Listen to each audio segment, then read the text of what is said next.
Hai, selamat malam. Kali ini saya akan membawakan cerita horor yang lagi-lagi diunggah oleh akun Bristory. Cerita kali ini berjudul Tuyul. Buat yang mau baca sendiri tweetnya, kalian boleh klik link yang saya sertakan di deskripsi. Silakan juga follow akun beliau untuk mengikuti cerita horor lainnya. Tapi, buat yang mau dengerin versi suara saya, kalian cukup stay di channel ini dan selamat mendengarkan. Kayaknya udah nggak ada yang nggak tahu tuyul. Hampir semua orang di Indonesia sudah tahu. Jadi, saya tidak perlu lagi menjelaskan apa itu tuyul. Intinya, tuyul adalah makhluk gaib yang bentuknya anak kecil, gundul, kerjaannya nyuri uang, dan seringkali memiliki tuan. Banyak mitos mengenai tuyul. Saya tidak tahu pasti ini beneran hanya mitos atau malah fakta. Satu yang pasti, pendapat kebanyakan orang akan bilang kalau tuyul ada tuannya. Sang tuan inilah yang memelihara si tuyul. Si tuan ini juga yang memerintahkan dan menyuruh tuyul untuk mencari uang. Tujuannya adalah untuk memperkaya diri. Beberapa orang bilang salah satu ciri pemelihara tuyul adalah kalau sedang berjalan, kedua tangannya selalu berpegangan di belakang badan. Jadi posisinya seperti sedang menggendong anak kecil. Itu karena orang tersebut sedang menggendong tuyul. Katanya seperti itu. Ada juga yang bilang pemelihara tuyul rumahnya selalu memiliki pintu belakang. Dan di pintu belakang itu selalu ada keset alas kaki yang terbuat dari sabut kelapa. Katanya tuyul kalau pulang dari menjalankan tugas akan selalu masuk dari pintu belakang dan membersihkan kakinya menggunakan keset sabut kelapa. Sebenarnya masih banyak lagi katanya-katanya yang lain yang berkaitan dengan tuyul. Nah, kali ini saya akan berbagi cerita tentang pengalaman saya sendiri mengenai tuyul. Dari kecil, saya sudah beberapa kali melihat tuyul, atau yang menurut saya itu adalah tuyul. Dan satu persatu kejadiannya akan saya ceritakan.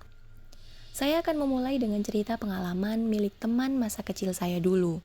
Jadi, 5 tahun yang lalu, saya ada acara reuni kecil-kecilan dengan teman SD. Kenapa kecil-kecilan? Itu karena pesertanya cuma 7 orang, tapi tetap ramai. Layaknya reuni, kita akan kembali ke masa lalu. Dalam hal ini, masa kecil waktu SD. Banyak hal yang tidak pernah basi untuk diceritakan kembali. Banyak kisah yang sangat menarik untuk dibahas lagi. Macam-macam topik menjadi bahan perbincangan kami kala itu. Tapi yang paling seru, tentu saja saat kita ngomongin tentang cerita seram, hantu, mistis, dan yang seirama. Saya dan teman-teman SD ini kebetulan tinggal bukan di kota besar. Jadinya masih banyak tempat dan wilayah yang cukup seram untuk didatangi waktu itu. Alhasil, kisah masa kecil kami banyak dibumbui oleh pengalaman seram menjurus ke menakutkan. Akhirnya, kami pun tenggelam asik menceritakan pengalaman seram masing-masing. Singkatnya, ada satu teman kami, Ana namanya. Dia bersama keluarganya masih tinggal dan menetap di kota Cilegon. Ana ini waktu itu menceritakan pengalaman seram yang sedang dia alami saat itu. Dan saya sangat tertarik. Kenapa tertarik? Karena Ana membahas tuyul. Iya, tuyul. Jadi waktu itu Ana bercerita kalau di rumahnya tempat dia tinggal beberapa kali kehilangan uang. Awalnya dia pikir pelakunya adalah anaknya yang masih SD atau ART-nya. Kejadian ini cukup membuat Ana dan suami resah. Bahkan sempat beberapa kali berakhir dengan pertengkaran. Uang yang hilang juga cukup lumayan karena jumlahnya menginjak ratusan ribu sekali hilang. Setelah entah sudah berapa kali ada kehilangan, akhirnya dilakukanlah penyelidikan. Waktu itu ditanyailah satu persatu anggota keluarga di rumah, dan jawabannya sudah pasti tidak ada yang mengaku. Dan setelah melakukan penyelidikan tanpa hasil, Ana dan suami akhirnya memutuskan untuk membeli peti besi yang ada kuncinya. Peti besi yang cukup besar untuk menampung uang dan barang-barang berharga lainnya. Setelah sudah punya peti besi itu, beberapa minggu lamanya memang tidak pernah terjadi kehilangan lagi. Tapi sebulan kemudian ternyata kejadian lagi. Uang di dalam peti itu hilang dan ini cukup aneh. Kata Ana, Padahal kunci besi itu diletakkan di tempat yang sangat tersembunyi dan nggak mungkin banget ada yang tahu selain dia dan suaminya. Yang anehnya lagi, peti besi masih dalam keadaan terkunci ketika Ana sadar kalau isinya sudah berkurang. Petinya sendiri tidak rusak sama sekali. Isi dalam peti besi itu juga tidak semuanya hilang. Masih ada sisa sekitar ratusan ribu dan perhiasannya juga tidak habis seluruhnya. Mereka pun bingung. Masa peti besi dalam keadaan terkunci tapi masih bisa hilang juga di dalamnya? Gimana caranya? Karena penasaran, akhirnya mereka memutuskan untuk memasang kamera pemantau.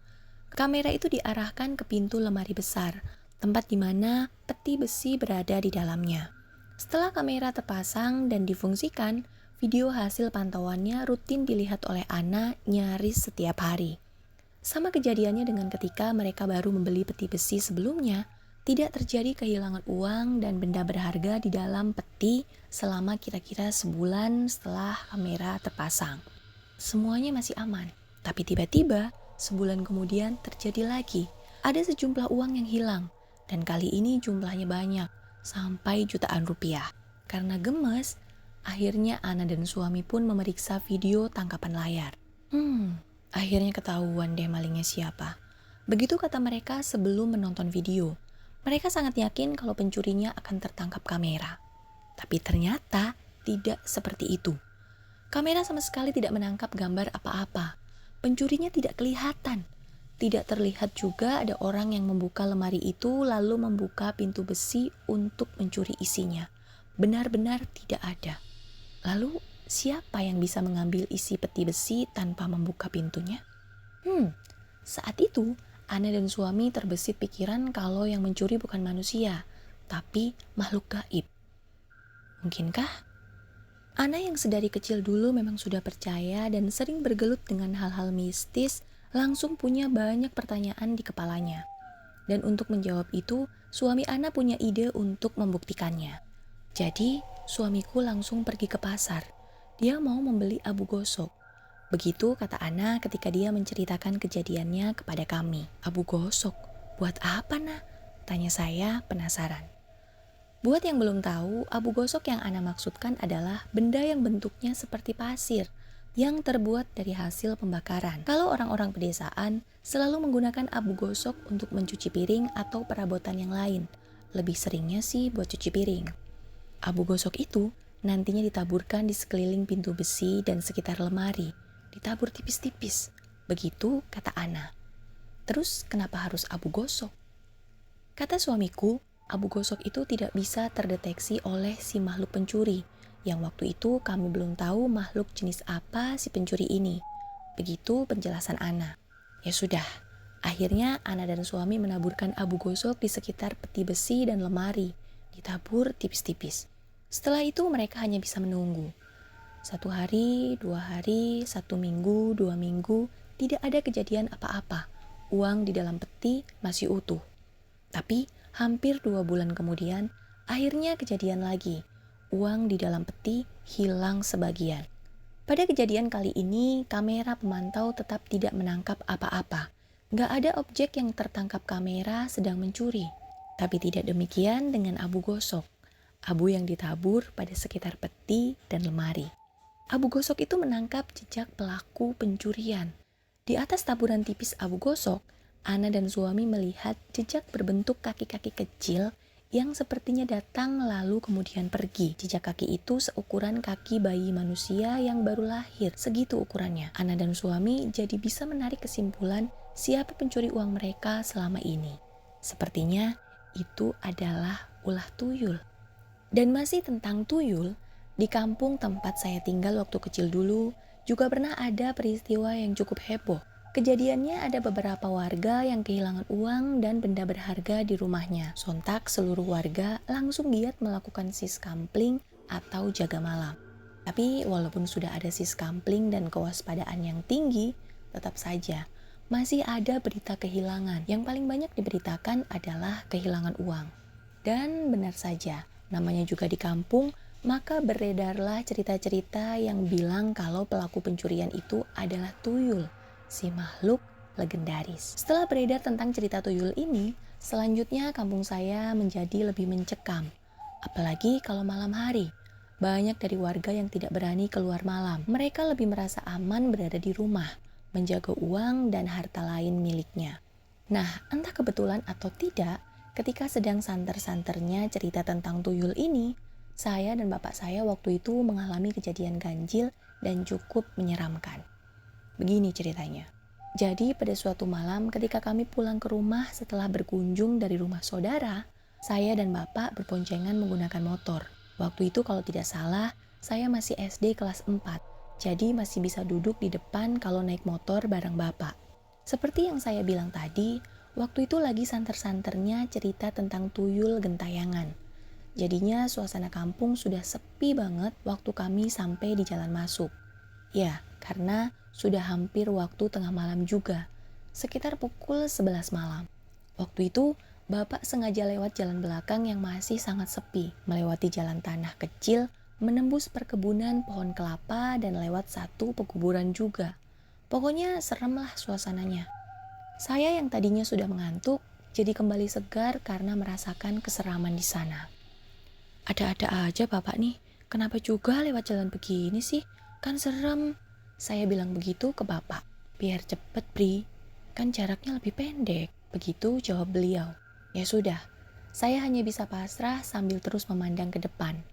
Pemandangannya nyaris gelap, karena hanya dibantu cahaya dari lampu motor bebek Suzuki 100 cc. Angin malam waktu itu begitu dingin, tapi tetap saja saya tegang memperhatikan jalan yang sepi banget waktu itu. Sampai akhirnya tiba-tiba bapak menginjak pedal rem agak mendadak. Hal itu membuat motor kami terhenti. Padahal rumah kami hanya tinggal beberapa menit lagi jaraknya. Ada apa, Pak? Tanya saya. Bapak diam saja, tapi malah bersuara pelan. Sssst, begitu.